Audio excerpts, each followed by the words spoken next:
Hola y bienvenidos a la continuación del tema Discípulos verdaderos.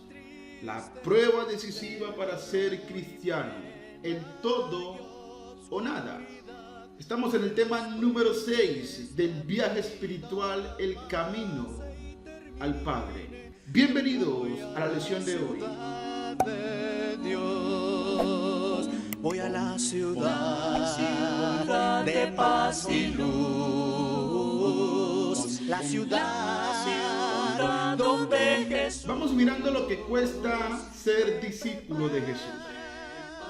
Sí, amables oyentes, hay un precio que pagar por ser discípulo de Cristo, por ser seguidor del Señor, por ser un aprendiz de Jesucristo. Vamos a verlo en el desarrollo de este estudio.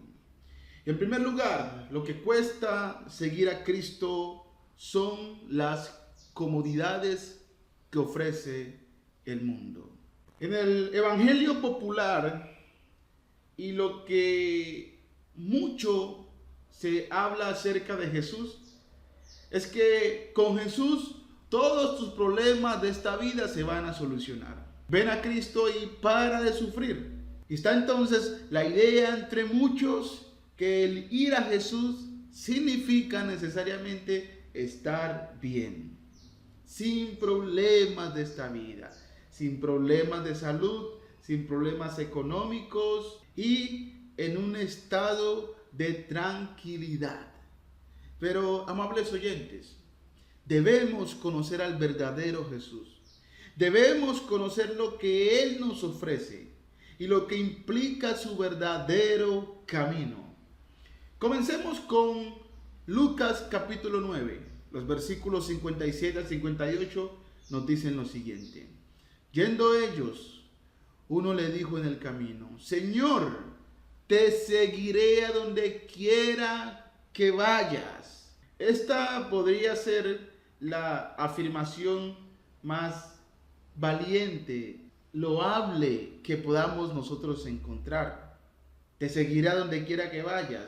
Puede denotar a una persona muy dispuesta a seguir a Jesús, muy entregada, convencida de pagar el precio que sea necesario. Pero es probable que también esta misma afirmación esté llena de un concepto errado de lo que es el camino de Jesús. Por eso el Señor le responde lo siguiente. Y le dijo Jesús: las zorras tienen guaridas y las aves de los cielos nidos, mas el Hijo del Hombre, refiriéndose al mismo, no tiene dónde recostar la cabeza. Siempre el Señor, con sus ilustraciones que vuelan la cabeza de las personas, que nos invitan a una reflexión más allá de lo que vemos superficialmente. Y es que, ¿acaso es mentira que estos animales tienen un refugio, tienen una guarida, tienen un lugar donde descansar? Cierto que sí. Las zorras, felinos, todo animal, aves, tienen donde descansar. Y el Señor compara esta bendición que tienen las aves con la condición de Él. No tenía donde recostar la cabeza. Pero hay uno que quiere seguirla donde quiera que él vaya. Ahora, ese uno, ¿será que ha reflexionado sobre lo que le va a costar seguir a uno que no tiene dónde recostar la cabeza? O quizás este hombre tenía un concepto diferente acerca de Jesús. Por eso quiero que analicemos quién era este uno. Vamos a confirmarlo con el relato de Mateo capítulo 8 versículo 19 que nos dice: y vino un escriba y le dijo: Maestro, te seguiré a donde quiera que vayas. Entonces aquí tenemos la evidencia de quién era ese uno. Era un escriba. ¿Y quiénes eran los escribas en los tiempos de Cristo? Pues eran como unos doctores en este tiempo. Eran doctores de la ley, pero eran realmente unos profesionales dentro de su sociedad, dentro de su cultura, dentro de su fe, dentro del pueblo de Israel. Es como hoy relacionarnos con un doctor, un abogado, una persona que goza de la cúspide del conocimiento de este mundo, en su profesión, en su materia. Es una persona que naturalmente no está acostumbrada a pasar necesidad. Es una persona que su cargo, su influencia le permite gozar de comodidades, de bienestares en este mundo. Pero ¿qué va a ganar esa persona siguiendo a uno que no tiene dónde recostar la cabeza? Sabiendo que eso le va a costar no tener tampoco donde él recostar la cabeza. No tiene sentido. Por eso uno de los contextos que nosotros aprendemos sobre lo que está pasando aquí es que, por ejemplo, en el capítulo 7, le invito a leerlo, la fama de Jesús se ha extendido. Y es que los milagros y las señales de Jesús hacían de él una persona muy popular. De allí se une el concepto de que los judíos están esperando un Mesías con una influencia terrenal en este mundo, capaz de poder derrocar al Imperio Romano y establecer su trono aquí en la tierra. Entonces, esperando ese tipo de Mesías, era natural que este escriba pensara que siguiendo a ese Mesías donde quiera que él vaya, lo seguiría también a un trono terrenal en este mundo, donde él iba a gozar de una influencia mucho mayor de la que tenía en ese momento en el cargo que estaba desarrollando dentro del pueblo de Israel. Pero el Señor Jesús siempre nos ha tratado de aterrizar. Él no quiere que vivamos en una nube. Él no quiere que tengamos un concepto de Él que no sea el indicado, porque nos puede extraviar por un mal camino o nos puede desanimar de lo que es verdaderamente seguir a Dios. Ahora, ¿será que estas palabras de Cristo no hubiesen golpeado duro a este hombre? Es probable que sí. Pero si este hombre realmente estuviera dispuesto a recibir lo que Cristo tiene por ofrecerle, que es la salvación, yo creo que no habría ningún problema en aceptar el llamado del Señor, el camino del Señor, a seguirle a donde quiera que Él vaya, sin importar que haya o no haya comodidad. Le seguimos no por la circunstancia, le seguimos porque amamos a Dios, porque amamos la salvación, porque queremos estar con Dios, porque queremos ser libres del pecado, porque queremos la gloria venidera, queremos la eternidad con Dios.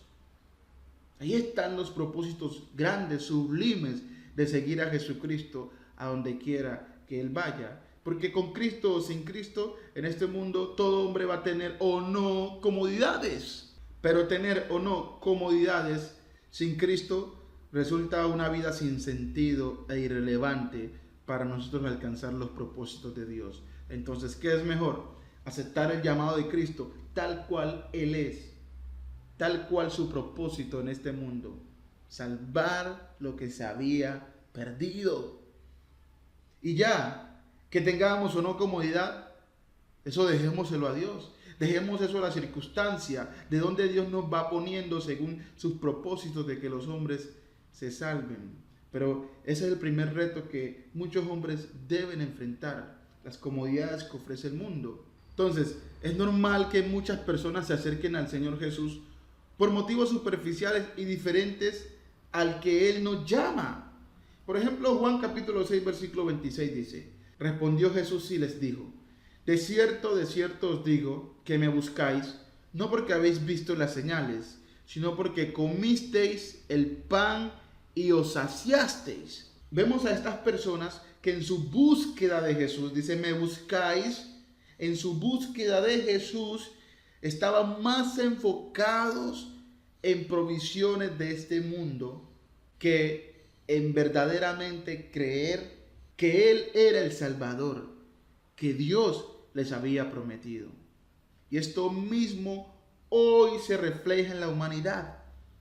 ¿Cuántas personas, cuando están pasando momentos difíciles, no tienen trabajo, no tienen una economía estable, allí piensan en Jesús, pensando que Jesús les resuelva su problema, solamente pensando en lo terrenal? Pero ¿qué cree? ¿Qué es lo que verdaderamente lo va a salvar a usted? No seguir un camino errado, sino seguir el verdadero camino del discipulado que ofrece el Señor Jesucristo. Jesús entonces claramente nos enseña los motivos que lo impulsaron a venir al mundo. Y quiero que lo leamos. En Marcos capítulo 10, versículo 45 dijo, porque el Hijo del Hombre no vino para ser servido, sino para servir y para dar su vida en rescate por muchos. ¿Ve? Propósito de Cristo al venir a este mundo. Motivos. Para salvar. Vino. ¿Para qué? Para dar su vida en rescate por muchos. Ahora, ¿quiénes son esos muchos? Nos explica Lucas capítulo 19, versículo 10, cuando dice, porque el Hijo del Hombre vino a buscar y a salvar lo que se había perdido. Como les decía, muchos perdidos. Al haber muchos perdidos, Cristo vino a este mundo. Si usted, amable oyente, está perdido, se ha considerado perdido, Cristo lo puede rescatar. El Cristo de la Biblia lo puede rescatar. El Cristo que vino a buscarle. Sí, Dios nos busca porque no quiere nuestra perdición. Porque nos quiere salvar de la condenación que vendrá sobre todos los impíos y pecadores por no obedecer a Jesús, por despreciar la sangre de Cristo derramada en la cruz, por no importarle tan grande amor de Dios. Así que está invitado a buscar a Jesús por los motivos correctos. Todos estamos llamados a eso, a seguirle por lo que Él nos ofrece, su amor inagotable para vivir por siempre en la eternidad, ser salvos de la ira venidera. Pero ¿qué pasa? Que si nuestros motivos no están alineados con los de Jesús, pensaremos que sus palabras son duras, que sus palabras no tienen sentido para nosotros, que no las entendemos, que son palabras difíciles de poder recibir en nuestro corazón. Nos endurecemos y hacemos oídos sordos a su palabra. Pero ese camino y esa actitud no nos llevará a la gloria con Dios. Juan capítulo 6, versículos 60 al 69 dice, al oírlas, es decir, las palabras de Jesús, muchos de sus discípulos dijeron, dura es esta palabra, ¿quién la puede oír? Es interesante cómo esta expresión fue dicha por unos que ya le estaban siguiendo, pero es probable que le comenzaron a seguir no entendiendo el propósito del verdadero Jesús. Entonces, a medida que el Señor les daba a conocer su voluntad para con ellos, sus corazones se comenzaban a endurecer. Sus oídos comenzaban a oír pesadamente, hasta el punto de decir, dura es esta palabra. ¿Quién la puede oír? Sigue diciendo la Escritura. Sabiendo Jesús en sí mismo que sus discípulos murmuraban de esto, les dijo, ¿esto os ofende? O sea, ¿realmente ustedes están disgustados por esto? Bueno, pues ¿qué si vierais al Hijo del Hombre subir a donde estaba primero?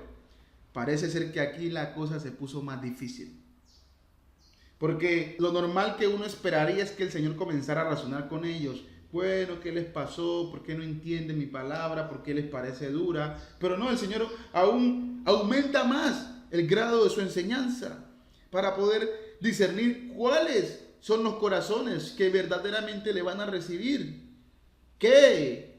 Si me vieres a mí subir a donde estaba primero, ¿también les va a parecer difícil eso? ¿Les va a parecer duro eso? Versículo 63. El Espíritu es el que da vida. Ojo, la carne para nada aprovecha. Las palabras que yo os he hablado son espíritu y son vida. Si ustedes solamente están enfocados en la carne, en lo terrenal, pues vida no van a tener. porque mis palabras son espíritu, son vida. Son para aquellos que realmente desean la vida abundante de Dios, el pleno conocimiento del Altísimo, la comunión eterna con Dios, el aprovechamiento de esta vida con sentido y propósito. Aman las palabras de Jesús. Pero los que simplemente están viendo en Jesús un profeta más, un judío más, un maestro más, un revolucionario más, esas personas no recibirán el aliento de vida espiritual que Dios ha preparado para ellos a través de las palabras del Señor Jesucristo. Pero sigue diciendo, versículo 64, palabra de Jesús. Pero hay algunos de vosotros que no creen. Ojo, hablándole a discípulos. Porque Jesús sabía desde el principio quiénes eran los que no creían y quién le había de entregar.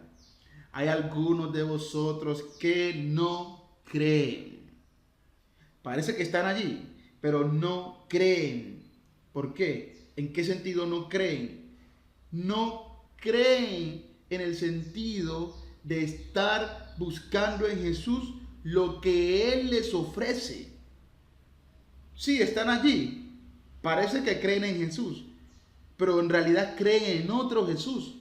Están buscando otras cosas aparte de las que ofrece Jesús. Y normalmente son cosas de este mundo, son comodidades de este mundo. Y esas personas, la fe les llega hasta que les llega la comodidad en este mundo. La fe en Jesús les llega hasta que les llegue el desafío de no estar cómodo en este mundo, de aceptar la verdadera revelación del Hijo de Dios. Hasta allí les llega la fe. Pero sigamos leyendo, verso 65. Y dijo: por eso os he dicho que ninguno puede venir a mí si no le fuere dado del Padre. Y en el contexto, en el versículo 44 y 45, el Señor enseña que aquellos que se dejan instruir por el Padre, entonces van a poder ir a Él. Entonces, si estos judíos, estos discípulos, no estaban dispuestos a aceptar lo que el Padre les había declarado, instruido acerca del verdadero Mesías, entonces no iban a poder ir a Cristo.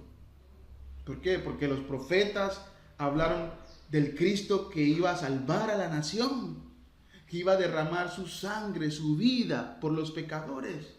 Entonces, si ellos no aceptaban ese mensaje que Dios, que el Padre había anunciado, entonces no les llegó del Padre lo que el Padre les había ofrecido. Al Cristo de la salvación, al Rey de sus almas. No a un rey político, al cual muchos esperaban en ese tiempo. Ahora, esto que el Señor acaba de decir aquí va a generar el golpe final al corazón de los que no creen en el verdadero Jesús. Dice el versículo 66. Desde entonces, muchos de sus discípulos volvieron atrás y ya no andaban con Él. ¿Pero por qué? Porque según sus criterios, este Jesús no era el que ellos andaban buscando.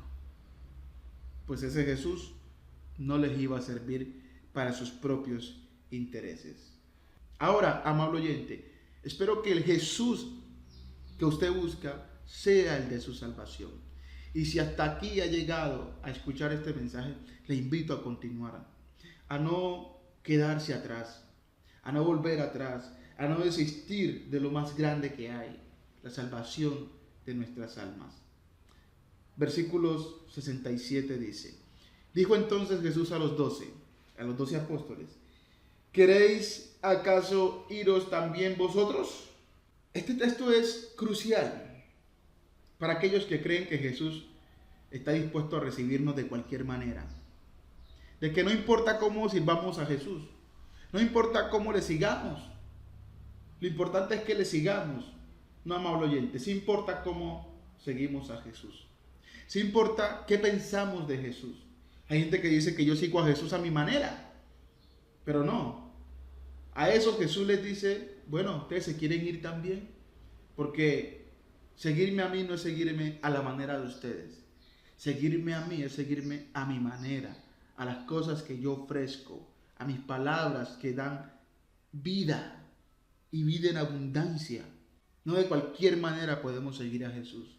Por eso el reto para los 12 es este. ¿Se quieren ir también ustedes?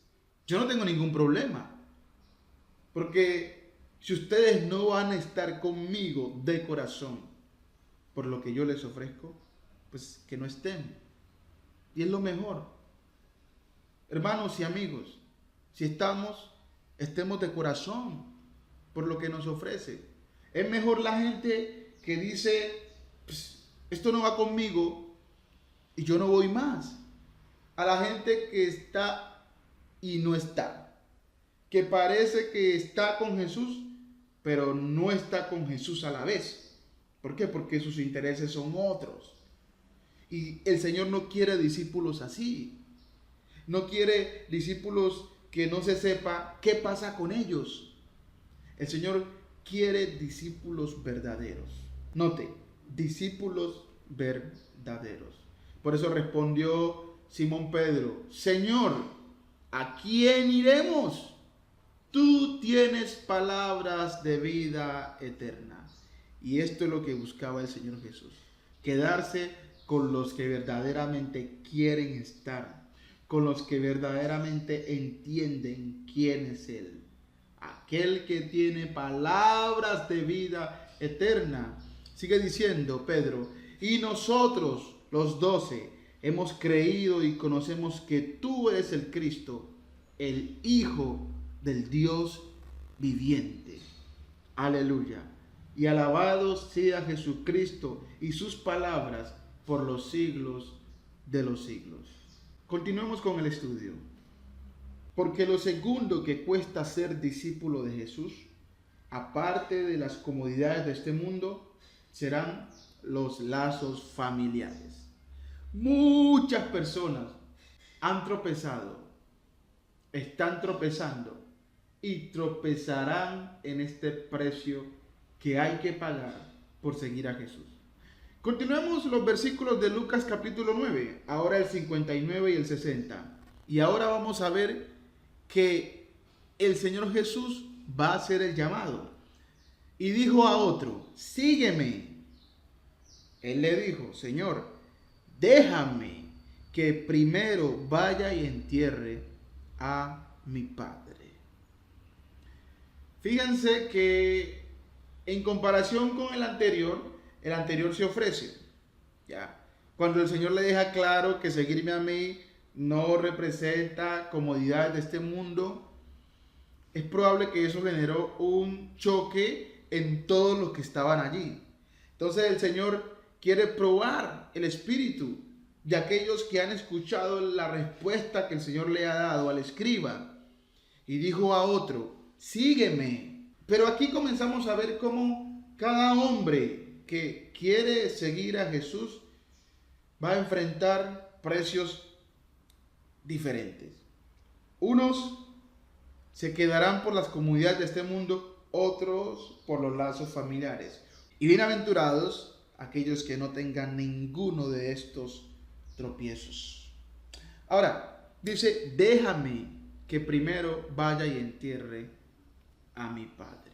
Cabe aclarar que Jesús no está en contra de que usted entierre a su padre, entierre a un familiar, haga lamento por un familiar, guarde luto por un familiar. No está en contra de eso. De hecho, el Señor Jesús mismo aprobó el entierro de Lázaro. Él mismo fue enterrado. Los primeros discípulos enterraron y hicieron gran lamento por el primer mártir de la fe registrado en el libro de los Hechos. Entonces, Jesús no está en contra de enterrar a nuestros familiares. Pero ¿cuál es el punto aquí? El punto es que si estamos en la circunstancia de seguir a Jesús o enterrar a nuestros familiares, ya la decisión debe estar tomada. Que primero es seguir a Jesús. Primero es seguir a Jesús sobre todas las cosas. Por eso el Señor va a responder lo siguiente: deja que los muertos entierren a sus muertos, y tú ve y anuncia el reino de Dios. Por eso vamos a examinar estos textos. Y es que el error clave de este hombre está aquí. Señor, deja que primero yo arregle mis asuntos y luego entonces te seguiré. Pero quiero que entendamos que el texto no dice: te seguiré cuando se haya muerto mi padre. No, el padre de él ya se había muerto y él quería ir a enterrarlo y después de enterrarlo seguir a Jesús. Pero para él esa era la peor decisión que podía tomar en ese momento, ya que primero es Jesús. Pero hay algunos que quieren suavizar las palabras del Señor, las palabras de Dios, como que no es lo mismo que el padre ya esté muerto a esperar que el padre se muera. Ahora, ambas decisiones serían erradas, pero la más difícil es que su padre ya esté muerto. Y hombre, yo quiero estar al menos en ese momento y despedir a mi padre. Esa es la más difícil, no la otra es más suave. No, cuando mi papá se muera ya de vejez, ahí Señor te sigo. Es una decisión errada, pero no suena tan dramática como que el padre ya esté muerto. Y nosotros no podemos pretender suavizar las palabras de Dios, pero hay algunos que así lo pretenden hacer. Por eso quiero que leamos Jeremías capítulo 6, versículo 14, acerca de sacerdotes corruptos que en los tiempos del Antiguo Testamento le hablaban al pueblo de Israel cosas vanas. Por ejemplo, dice la palabra de Dios que ellos curan la herida de mi pueblo con liviandad, diciendo paz, paz.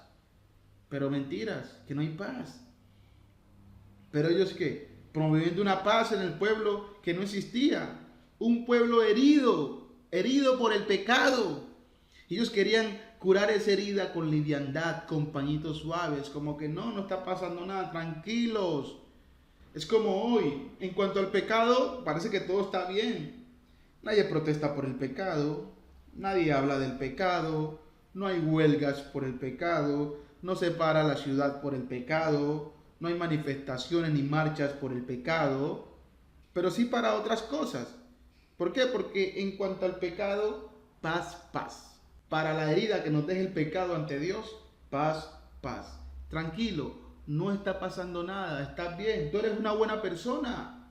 Y es la manera en la cual hoy en día se intenta curar la herida de los pecadores con liviandad y no con la verdadera cura que ofrece Jesucristo. Lo mismo vemos en Romanos capítulo 16, versículo 18. El apóstol Pablo, advirtiendo a los cristianos acerca de estas personas, les dice: porque tales personas no sirven a nuestro Señor Jesucristo, sino a sus propios vientres, y con suaves palabras y lisonjas engañan los corazones de los ingenuos.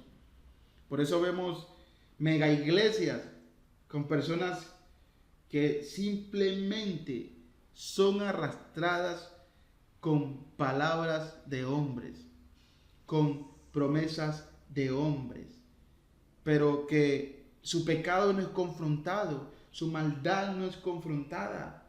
Porque tales personas que les predican el evangelio que le predican, que es el evangelio de la prosperidad, no están interesados en sus almas, no sirven al Señor Jesucristo. Le interesa que las personas estén allí, esclavas de una falsa religión, simplemente pagando diezmos, votos, primicias, para que Dios les solucione sus problemas de esta vida. Pero ¿y qué con el verdadero problema? ¿Qué con el problema del pecado? ¿Dónde está el plan de salvación para el problema del pecado? No, simplemente le dicen a usted: haga una oración de fe, repita conmigo y ya, Dios te salvó, Dios te justificó, Dios te perdonó y listo. No, amable oyente, no es así. Y si usted es de los que no ha venido siguiendo este viaje espiritual, el camino al Padre, le invito a que considere la lección, el tema del evangelio, donde usted podrá comprobar con la Biblia el plan de salvación para que Dios perdone sus pecados y comience el camino de la verdadera reconciliación con Dios. sumado a este tema, entendiendo lo que cuesta ser discípulo de Jesús. Entonces, tenemos que reflexionar sobre esto. El mundo está plagado de muertos espirituales. Ese es el verdadero problema de este mundo. Ese problema no se puede solucionar con liviandad. Y aquí entendemos las palabras del Señor Jesús cuando le respondió a este hombre: deja que los muertos entierren a sus muertos. Deja que los muertos espirituales entierren a sus muertos físicos. Y es que tiene sentido la respuesta del Señor. ¿Por qué? Porque es que, ¿qué más se podría hacer con el muerto? Ya el que murió, ya no se podría hacer más nada. Más bien, la consigna del Señor de que Él fuera a denunciar el reino de Dios, entonces iba a hacer que los muertos espirituales que habían quedado pudieran tener la oportunidad de vivir y reconciliarse con Dios. Entonces, siempre seguir a Cristo va a valer más que cualquier cosa, porque seguir a Cristo siempre va a traer bendición. Seguir a Cristo es lo que trae bendición a las familias, a los hogares. Pero muchas veces los hogares quieren colocar en conflicto al que quiere seguir a Cristo para que no lo siga, creyendo que Cristo lo está alejando de la familia. Pero mentira, Cristo aún quiere acercar a la familia a Dios. Y a veces tiene que usar a uno de ellos, que es el que comienza a creer, para que luego a través de la fe de este, los otros vengan al Señor, los otros que están muertos espiritualmente. Dice Efesios capítulo 2, versículo 1, y Él os dio vida a vosotros cuando estabais muertos en vuestros delitos y pecados. Amable oyente, si usted no ha recibido la vida de Dios a través del Evangelio de Jesucristo, entonces usted está muerto. Sí, usted camina, come, salta, ve, tiene olfato, respira, pero delante de Dios está muerto por sus propios delitos y pecados. Igual pasa con todo hermano que cayó en el pecado, sigue en el pecado sin arrepentimiento, está muerto ante Dios, olvidando la vida que Dios le dio en un momento. Dios nos quiere dar vida y Dios da vida, así como a los efesios les dio vida. Esa misma vida ofrece para todos los muertos espiritualmente, a través del Evangelio del reino de Dios, predicado en la persona de Jesucristo, que es el Salvador. Pero hay gente que así está, viviendo, pero muerta a la vez. 1 Timoteo 5:6 dice, pero la que se entrega a los placeres, viviendo, está muerta.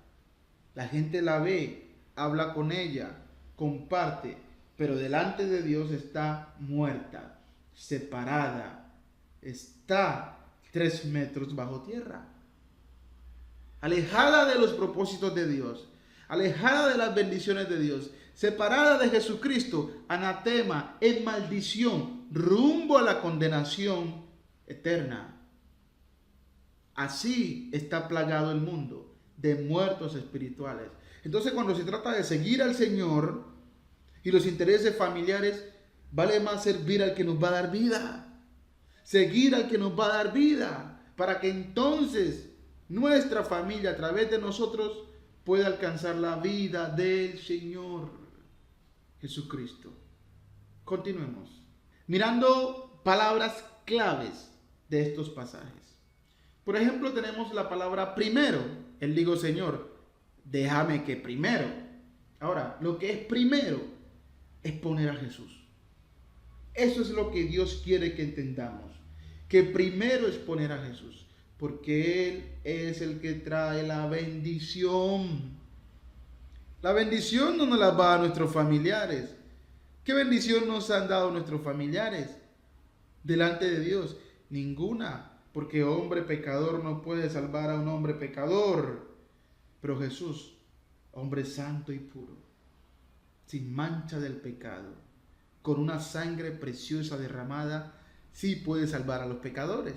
Entonces, vale la pena poner a Jesús primero. Otra palabra clave la vemos en el verso 62, cuando el Señor le dijo, deja que los muertos entierren a sus muertos. Es decir, deja al mundo en sus cosas. No te enredes en el mundo. Deja que el mundo se ocupe de sus asuntos. Que el mundo no necesita tu ayuda. Y a veces pensamos que el mundo nos necesita. No, el mundo no nos necesita. El mundo ya está plagado de muertos y no necesita un muerto más. Entonces, ¿para qué ir al mundo? Deje al mundo en sus cosas. Y usted vaya y haga la voluntad de Dios. Tercera palabra clave. Ve, deja y ve y haz la obra de Dios. La obra que va a traer bendición verdadera al mundo. Vaya y hágala usted. El mundo no la quiere hacer porque el mundo está enredado en sus cosas. Deje al mundo en sus cosas. Y usted vaya y haga lo que más vale. Lo que más vale para la gloria del Señor. Entonces, Cristo quiere que entendamos que en esas circunstancias, seguirle a Él y a su obra requieren urgencia. No es un tema que podemos dejar en espera, en stand-by. Podemos colocarla en la cola de la lista de las cosas que tenemos por hacer. No, olvidémonos de ese concepto. Las cosas de Cristo hay que hacerlas ya, porque es algo urgente, de vida o muerte. De que si morimos en pecado, ya no queda más sacrificio que nos pueda salvar. Juan capítulo 5, versículo 17 nos enseña acerca del Señor Jesucristo. Y Jesús le respondió: mi Padre hasta ahora trabaja y yo trabajo. ¿Pero por qué trabajaban? Por la salvación. A tiempo y fuera de tiempo, aprovechando cada momento de esta vida. Esta vida es valiosa. ¿Para qué? Para hacer la voluntad de Dios.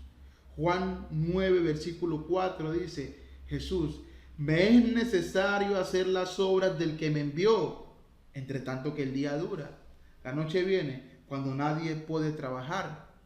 Entonces hay que aprovechar el tiempo, el día, el momento que tenemos, las fuerzas, la capacidad, todo lo que Dios nos ha dado para hacer las obras de Dios, que es necesario que la voluntad del Señor se cumpla, principalmente en nuestra vida. Lucas capítulo 2, versículo 49, aún cuando tenía 12 años, dice la Escritura. Entonces Él les dijo: ¿por qué me buscáis? ¿No sabíais que en los negocios de mi Padre me es necesario estar? Ojalá todos pudiéramos entender esto, la necesidad de estar en los negocios del Padre antes que estar en los negocios del mundo, en los negocios y los enredos del mundo, en los lazos familiares que muchas veces nos impiden hacer la voluntad de Dios. En Juan capítulo 4, versículo 34, sus discípulos preocupados por él, por si había comido o no, y Jesús les dijo: mi comida es que haga la voluntad del Padre que me envió y acabe su obra. Hay una comida que necesitamos para el mantenimiento de nuestro cuerpo, pero hay una comida superior, que es la que a vida eterna permanece. Por eso Jesús espera que sus discípulos, sus verdaderos discípulos, compartan su mismo sentir en el reino de Dios. ¿Cuál? Que requiere urgencia. Filipenses 2:5 dice: haya pues en vosotros este sentir que hubo también en Cristo Jesús. Si usted sigue leyendo los pasajes, se da cuenta cómo Cristo se despojó de su gloria para venir a hacer la voluntad de Dios a un mundo en el cual Él no tenía necesidad de venir a pasar la necesidad que pasó, a morir como tuvo que morir. Pero este es el sentir de la salvación, el sentir de los perdidos, el sentir del amor de Dios por los hombres. Hombres que se han apartado de su voluntad y que Él quiere salvar. En Mateo capítulo 6, versículo 33, exhorta a sus discípulos diciendo: mas buscad primeramente el reino de Dios y su justicia, y todas estas cosas os serán añadidas. El vestir, la comida, es segundo plano. Dios lo va a proveer, Dios lo va a dar. Fe hay que tener, pero primero es su reino. Primero es su justicia. Primero es que su evangelio, su palabra, fluya por este mundo de muertos espirituales para dar vida en abundancia. Primero, este sentir es el que Cristo quiere que sus discípulos compartan con Él. Por eso la decisión de seguir a Jesús requiere una prioridad máxima por encima de todo, de las comodidades de este mundo, de los lazos familiares. Esto es lo que cuesta seguir a Jesús. Vamos a continuar con la segunda parte de esta lección, la lección 2b, en el próximo video, si el Señor nos lo permite. Y le animo a no despegarse de este tema, número 6, discípulos verdaderos del viaje espiritual, el camino al Padre. Comparte este video con otros, esperando que la bendición de Dios siga corriendo. Y con esta acción, usted comienza a dar sus primeros pininos de ir y anunciar el reino de Dios. Muchas gracias por su atención. Que Dios les bendiga. De tinieblas y deshonestidad, después de que este mundo pase y se acabe, yo voy a la ciudad de Dios. Voy a la ciudad de paz y luz, la ciudad donde Jesús